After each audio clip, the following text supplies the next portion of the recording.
Salam sejahtera Malaysia, selamat petang tuan-tuan dan puan-puan yang dihormati sekalian. Aku tak nak berbunga-bunga lagi, direct to the point.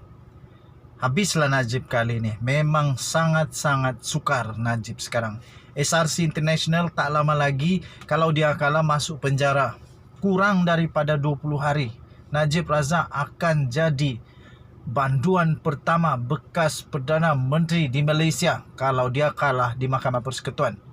Dan berita buruknya, peguam yang mewakilinya pun sudah mengeluarkan kenyataan bahawa mereka akan menarik diri daripada membela Najib Razak kalau rayuan itu diteruskan pada 15 Ogos ini. Itulah last minute kenapa nak tukar. Okey.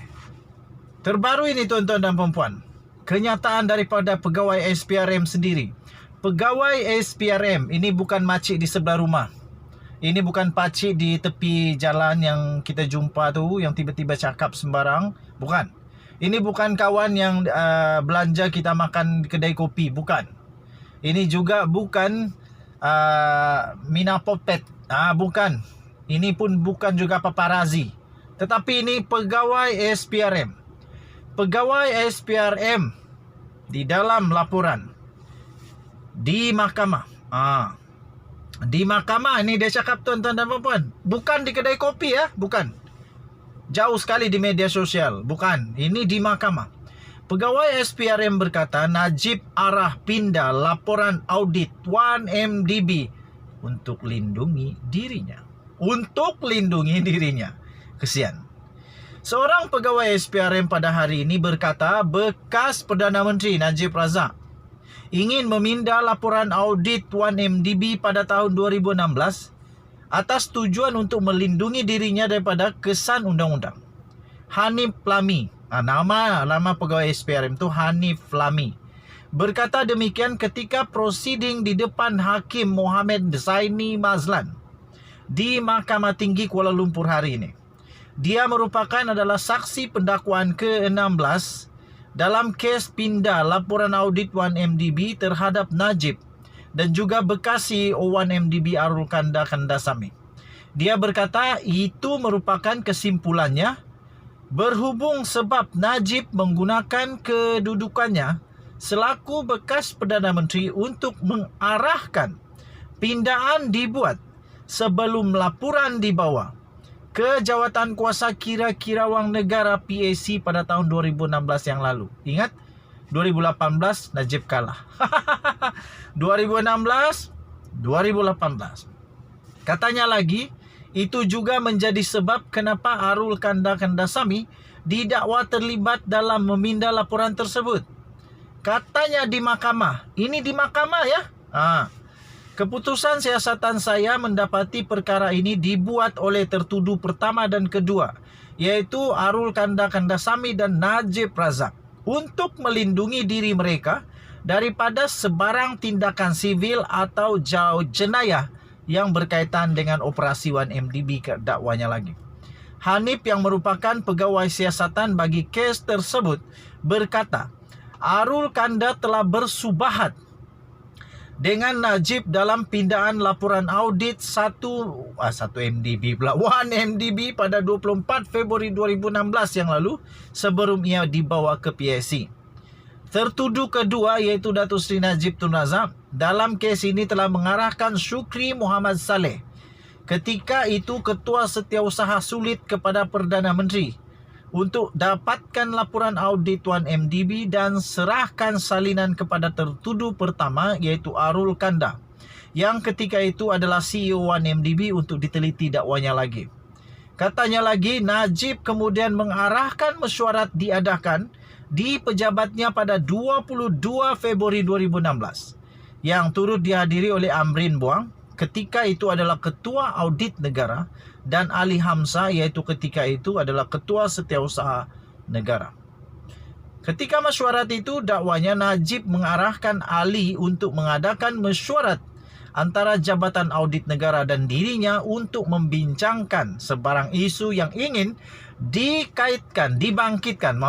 yang ingin dibangkitkan dalam laporan itu. Dan laporan itu tidak akan diterbitkan selagi dia tidak memberi lampu hijau.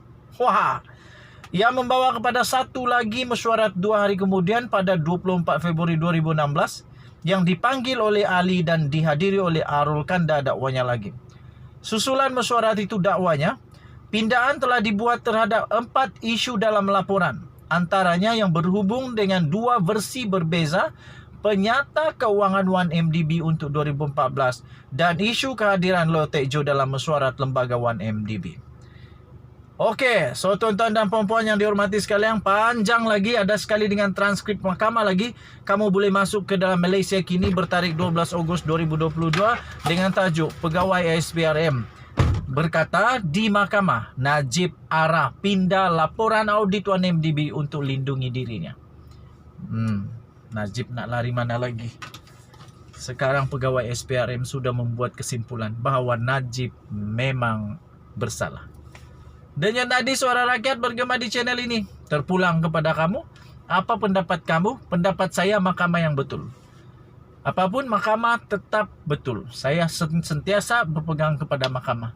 Kalau mahkamah sudah kasih keluar keputusan, itulah keputusannya. Sama ada Najib menang atau tidak, itulah keputusannya. Keputusan mahkamah.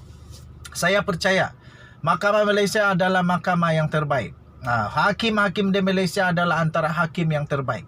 Adil dan saksama. Bertindak dengan semua bukti. Bukan sekadar cakap-cakap. Jauh sekali. Bukannya saya tak hormat, bukan saya tak suka dengan sumpah-sumpah. Betul, saya hormati dan saya pun percaya dengan sumpah. Tetapi masalah dia, mahkamah tak terima sumpah laknat.